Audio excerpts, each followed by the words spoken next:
When I got the call, I didn't know how I felt, but I knew enough to spring into action. We headed to Johns Hopkins for some testing. Of course, the testing was grueling in itself because we live about 2 hours from Johns Hopkins, and with 2 small children at home, I had 2 hours up and 2 hours back every day for all my tests. And the not knowing, I knew, of course, right from the beginning. They told me, Viki, you've got cancer. So it was just a matter of deciding what to do about all of that, what kind of cancer you have, and how much, and so forth. So the not knowing and the driving back and forth, knowing you have the responsibility of these 2 young children at home, that was rough. That was rough. And then finally the day comes and they say, okay, we've got the answers. Or at least that's what I thought that they were saying. They seemed excited because they called me as a response from my sending the x-rays right away. And I headed to Johns Hopkins for my tests. I had to do a lot of tests to make a decision as to what was going on. And eventually, after the tests, I was told I was going to be seeing the best doctor in Johns Hopkins, and they were going to tell me, okay, Viki, this is what's going on with you. Because, it had been 2 hours up and back to Johns Hopkins for quite some time now, and I really wanted to know, let's get to the bottom of this. And we were funneled into a small room. And my mother and my husband were to my left. And the doctor was standing in front of me. And he was going on and on and on, and I was almost, not hearing him, and it just was going on. He was saying how he had consulted all of these doctors in Johns Hopkins and so on and so forth.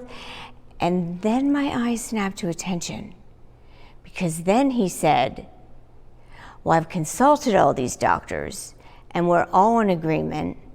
I'm sorry, you need to go home and get your affairs in order. I was totally taken aback.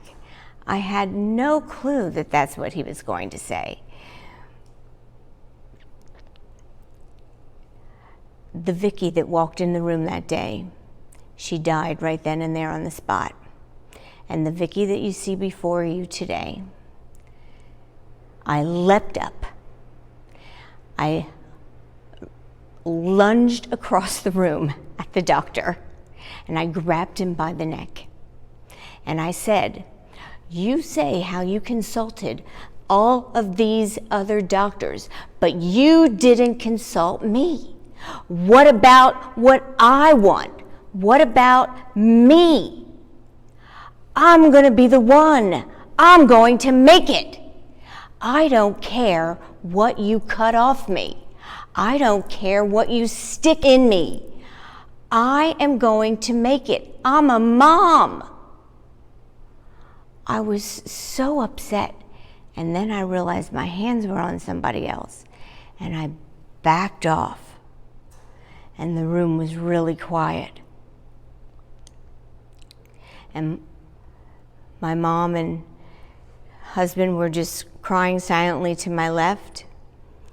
And it seemed like it went on forever, but it really wasn't a long time at all. And the doctor, he looked up at me. And he looked at me for the first time, really. And he said, how about we try chemotherapy? Now, I'm not promising anything, but we'll try that first and see how you do. Is that okay with you? And I said, okay. Now, he knew something then that I didn't know, that I would probably die of congestive heart failure, because I did have cancer riddled through my mediastinum area.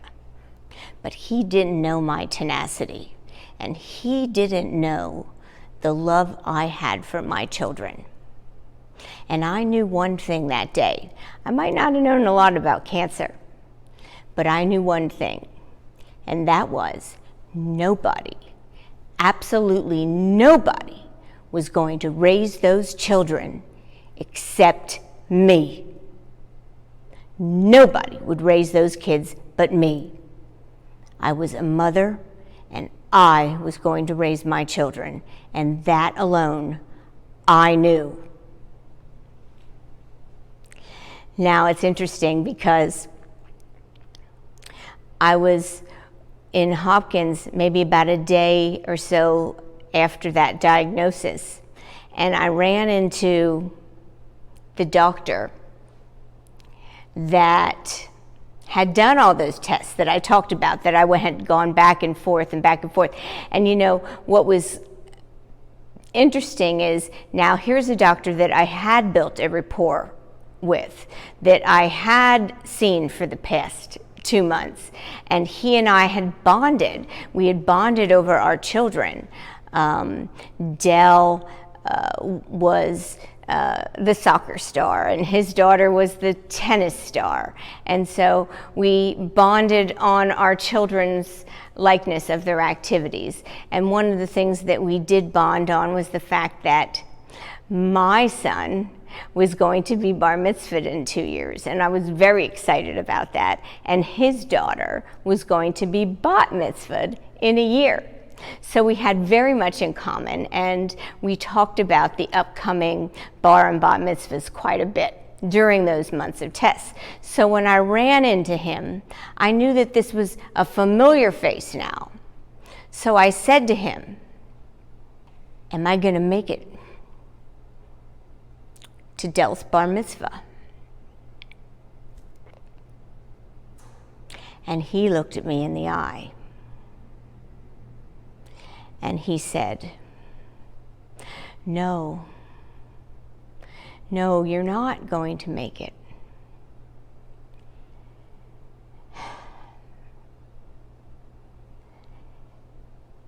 And I didn't say anything, and I turned and walked away. And I didn't tell anybody that I had run into him that day or what I had said. But when I had got home later that day from Johns Hopkins, I went straight to my desk, and I pulled out my checkbook, and I wrote out a check to the venue of the place that I decided that I was going to have the party for my son Dell's bar mitzvah. And I wrote that check out. I got my car and I drove out to the venue. And I went up and I went to their desk and I said, here's the check. Mark us down. This is the date, and we accept, and we're going to book your venue. We'll be here on this date. And I left. And I didn't tell anybody that I had done that for several days.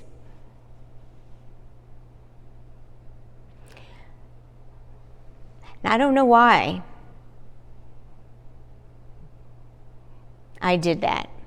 But I just knew there was no way I wasn't going to be at that bar mitzvah. And you know what's another kind of interesting fact is, when I was at that bar mitzvah, as I said that I would be, those years later, I stood up and I gave a speech for my son. And at the end, I said,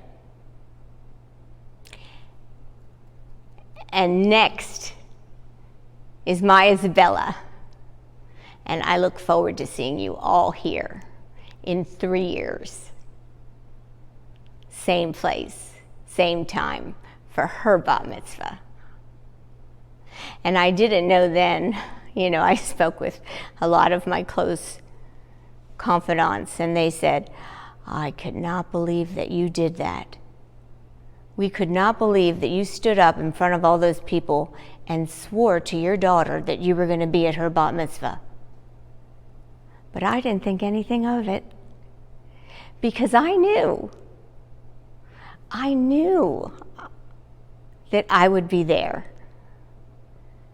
especially since my daughter gets everything my son gets. And she did. She did. All of this has changed me.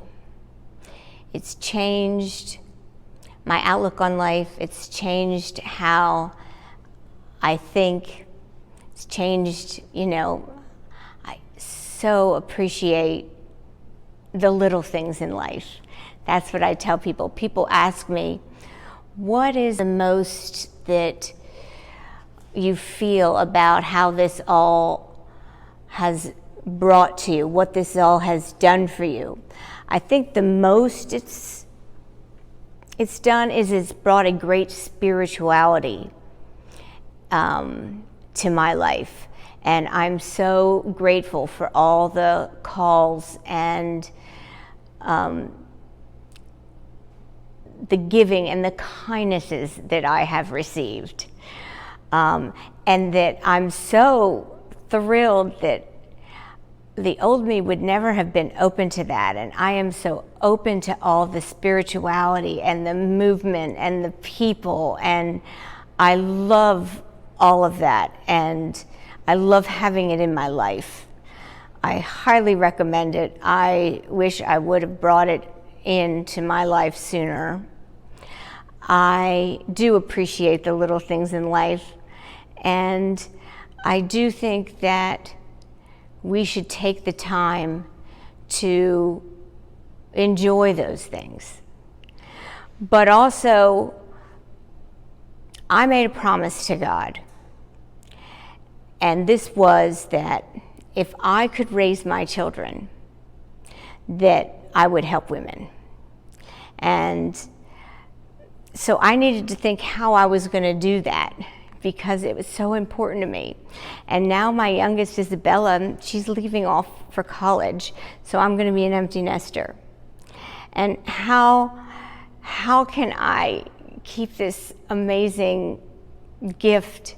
Because the greatest gift that I have ever been given is the gift of being a mother and the gift of raising my children.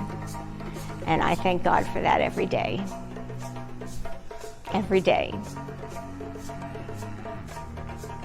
So what can we do?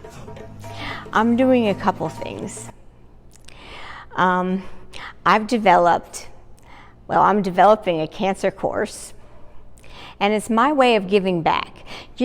What I realized was that when I started writing my book, I Am the One, that I never looked back in my cancer journey. And when I did look back in my cancer journey, I realized that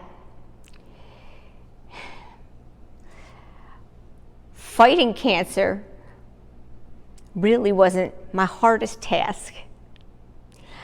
Fighting to get treatment for cancer has been one of my most difficult tasks.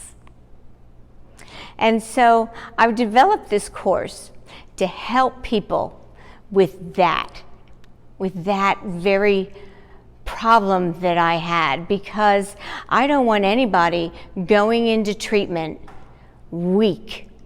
I want you to be able to go into treatment with all positive feelings and all strength, and to be able to have all your wits about you so that you can tackle this beast cancer with the best of your ability.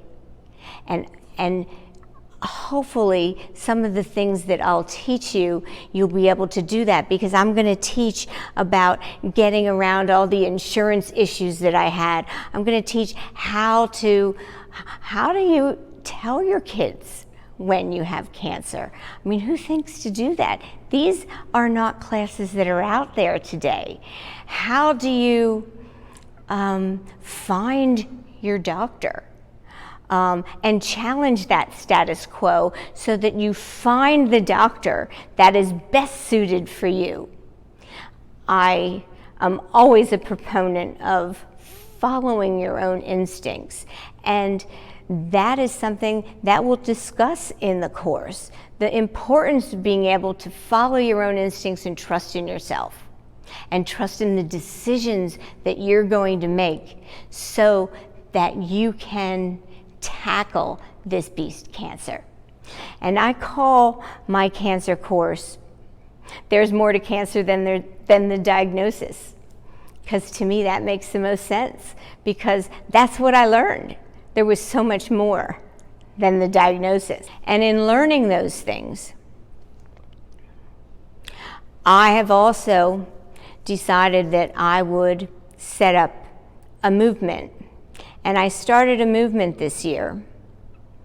And my movement is really twofold. It's to help women in healthcare, and it's to tackle a lot of these things that we've been talking about today, the injustices of women in healthcare, the things that I'm going to be talking about in my course about insurance and health manners and so forth. But the importance of the movement is to get women to follow their own instincts when it comes to their health care, to trust in their judgment. And I'm asking people to sign in on my website, IamTheOne.com. I have a sign-up sheet for the movement.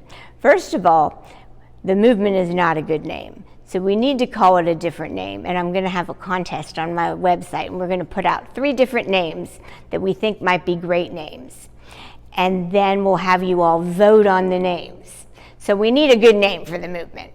And once we come up with a good name for the movement, we can then start developing and getting a better way to distribute this information, how to distribute to people and get the information out for women to listen to their own and follow their own instincts. You know, I can say that to you all as much as I want, but in order for to get this global, we're going to need help. So we're going to need to be able to get that message out there.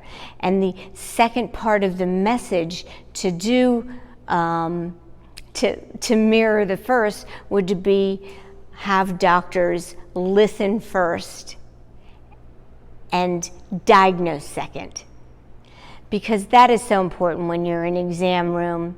You want to be able to listen to the patient, listen to everything that the patient has to say first, diagnose second. You will save so much in preventative medicine, and ultimately that is the goal of the movement, to help women in healthcare.